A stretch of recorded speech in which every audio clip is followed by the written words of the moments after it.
What's happening, everybody? Welcome back to the channel and to another WNBA video. We only got one game on the slate for Monday, May 19th. But we'll break down and analyze that game and talk about which way that I'm leaning as far as the points and the spread. And we'll also go over any player props that I found in that game that I like. And then any plays that I put in officially myself, you'll find a link right down there in the pinned comment. It's going to send you over to the Guy Boston Sports website. And that's where all of my final plays will live for free. Before we get into this game here, let's go ahead and take a look back at our plays from Saturday and Sunday. We weren't able to recap Saturday's plays in the Sunday video because some of those games were still live at the time. Now you can see as those pull up here to the left, we went 3-3 on Saturday. Now, we can take some solace in the fact that the one play that we ran at a half unit instead of a quarter unit, been running everything at quarter unit plays basically for the most part starting off the season here. But the one play that we do run it as a half unit is the Liberty minus the 2.5, and that did cash for us. And it's kind of the same thing when we look at Sunday, right? As those pull up now, we went 3-2 on Sunday, but ran everything at quarter units besides those two side plays again. The Mystics minus 1.5 and then the Lynx minus 5. We cash on both of those and we do put a half a unit on those. So, like I said, can kind of take some solace in the facts that, the plays that we are the most confident in and putting the half unit on right now, as opposed to the quarter unit, are the plays that are cashing. Now, here's the funny part. Looking at the first 3 days of the season so far in the WNBA, we're 10-7 overall on our picks, and we're up 1.23 units. Now, if I break that down by side picks, total picks, and player prop picks, we start to see a disparity, right? Crushing it on the side, 6-1, we're up 1.7 units. On the total, doing pretty good, 2-0, up half a unit. Now we look at the player props, and we've gone 2-6, and we're down 1.04 units. So can obviously see the area that we need to improve on. And like I said, man, been running quarter units plays on pretty much everything, and half units here and there on the plays that we're extra confident in to start off the season. But major reason for that is all the player movement in the off season, and I kind of feel like that is playing into my struggles reading these player props so far to begin the year. Um, I do look to improve, obviously, but I'm not going to beat myself up over the fact that we're judging last year's data, and half of these rosters look different now. So kind of got to see how things shake out. And as we get a better feel for it, those unit sizes will start to increase on what we're putting out there. So let's go ahead and dive into today's game, man. We're looking at the Seattle Storm taking on the Dallas Wings. Wings are at home here.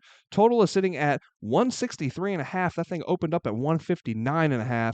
And just like Sunday's video, man, and the Mystics and the Sun, when that total dropped in this game here at 159.5, I jumped on it right away and hit it over. So we'll talk about that total here in a minute.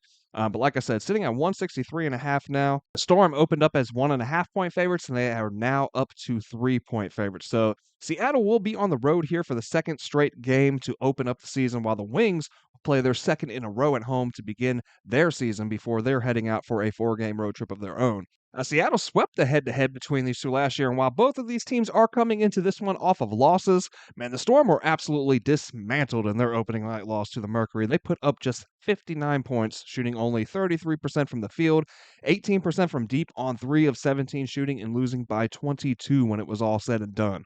The Wings, on the other hand, facing a Minnesota team that was down 2 starters, were able to keep things close early. They went into halftime tied up, but then Fee was able to kick off a 13-1 run that ended in the Lynx outscoring them by 15 points in the third quarter alone, en route to defeat for the Wings. But much has been said about how well Minnesota played them, and rightfully so, right? But Dallas shot 36% from deep. They did hold the rebounding advantage over the Lynx in that game, along with securing 3 more steals and 2 more block shots on the night.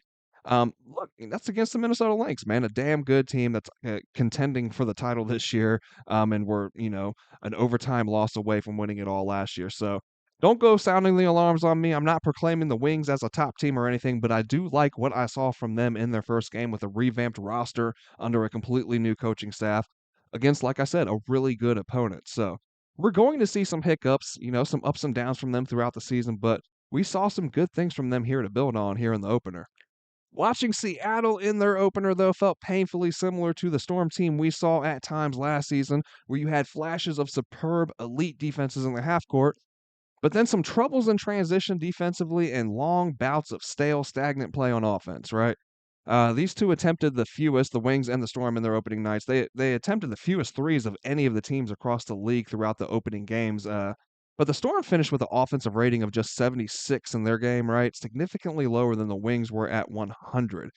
So just a more efficient display overall from Dallas on the offensive end than what we saw from Seattle.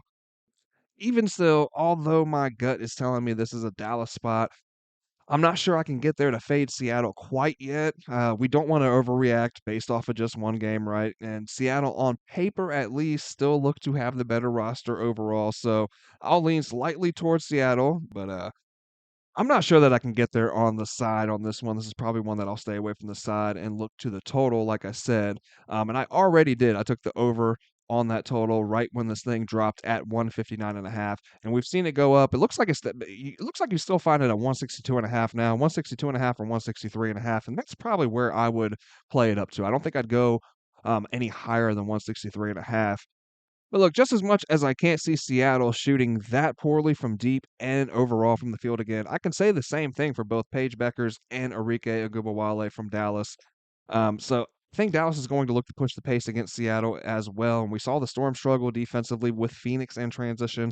I think Dallas can give them just as much trouble in that aspect. So 159.5, like I said, felt too low. And like I said, I like that up, I like the over here up into like the low 160s.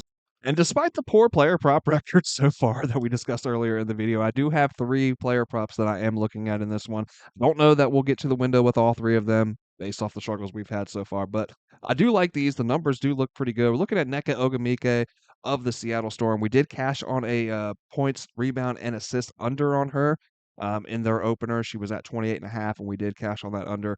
I like her unders again here. I'm looking at the points under 17.5, and we can see in her last 10 games, she's hitting that at an 80% rate, including the opening night where she only put up 12 points. And we can see also head to head here that she is 100% rate to the under against the Dallas Wings in the last 4 matchups there. So we definitely like to see that. And let's check out this insight here from Outlier. We can see that she has failed to exceed 17.5 points in 8 straight games on the road, actually averaging just 13.5 points per game in that time. So I like this one here, and we can find that right now at FanDuel, minus 108. So pretty favorable odds as well. And then I also like Nneka Ogwumike, looking at her on her rebounds and looking at it under as well, under 8.5. Now, this one is a little more juiced over there at FanDuel at minus 138. But the numbers are still really favorable, right? We can see in her last 10 hitting at an 80% rate on that one as well, and also at a 100% rate head to head going up against the Dallas Wings. So definitely like this as well. And then the last play I'm looking at is going to be Nalissa Smith of the Wings, her points under 9.5. Now, we hit on the same exact play, that points under 9.5 in the opening game, right? Now, we can see here that she has hit at an 80% rate in her last 10 games, 6 points here in the opener. Now, looking at her head to head, it gets a little scarier, right? We can see that she's had some good games against the Storm last season. 3 of the 4 games they played, she did go over this mark and went over by a handful right here in these first 2 games at least. But the thing is that she had Caitlin Clark feeding her the ball there, and I think that plays a huge part of it. Caitlin Clark, obviously, with her court vision, and she had a good connection with Melissa Smith. So I definitely don't look for her to have this kind of an explosion on a Dallas team that has multiple scoring options before her. You know what I'm saying? Melissa Smith is not the go-to. She's not the first option, the second, third. I'm not even sure if she's the fourth. So the touches for her, I think, are far and few as compared to last year with the Fever. So I'm definitely liking the under here. I'm kind of surprised that they came out with it right at that same number. We can look at this inside here too. We can see that she's failed to exceed 9.5 points in her last 9 games. Actually, 8 of her last 9 games, excuse me. But averaging just 5.6 points per game in those as well. So it's another one that I like that's a little bit juiced at minus 140 on FanDuel, but I still like that one here. All right, guys, with just the one game on the slate, that is going to wrap things up. Hope you guys found the information helpful and useful today. And if you did, please do not forget to smash the like button down below and hit subscribe if you have not already. That way you don't miss out on any of the content that we're dropping over here at the Guy Boston Sports Channel. I hope you guys all cash out tonight, and I'll see you back tomorrow for another one.